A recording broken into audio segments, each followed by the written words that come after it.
Hey encouragers, welcome to another episode of Encouragement. I am Nathaniel Bickley. I'm so grateful that you joined me this week, and I hope you share this with your friends, and I hope you get something out of this. So let's get started.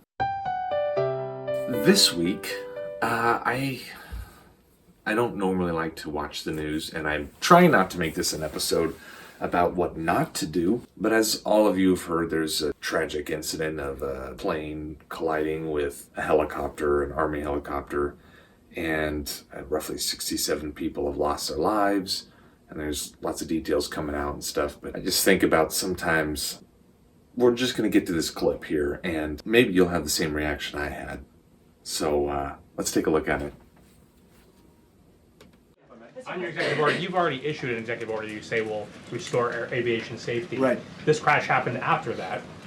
Was the executive order successful, and what more needs to change to keep people safe? Well, we issued it 3 days ago, and we're in the process of making those changes. This is something that should have been done a long time ago. Actually, my original order should have never been changed, and I think maybe you wouldn't have had. I don't know how you say don't politicize things, but in general, boy, that guy needs to learn some class. I think he lacks it. I don't know how you say this in a nice way, but don't be that guy where 67 people lose their lives tragically in what is going to ultimately be determined as a tragic accident. No one deliberately did this. You could tell that they were both unawares and just clipped each other. Having been in the military myself, I kind of know how some of these things work, but it's just sad. It's sad that it happens, without getting into all the details. A lot of people know who've been in the military, when a training stand down happens, something tragic happened, or there's a media blackout for a little bit, whether you're in country or whatever's going on, and it's just not good.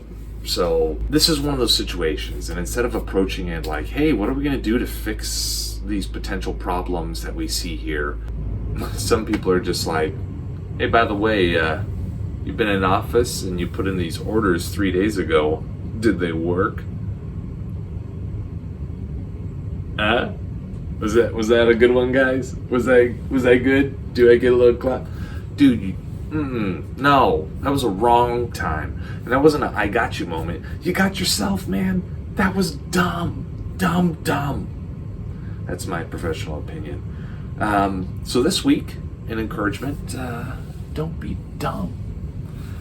Or, as a more articulate way of saying it, you gotta rise above your own ambitions sometimes, especially when it comes to scenarios like this, and you have got to, one, read the room, and then two, put out something that's gonna be useful, or that has an end, hey, you put these orders in, how will these orders prevent this in the future?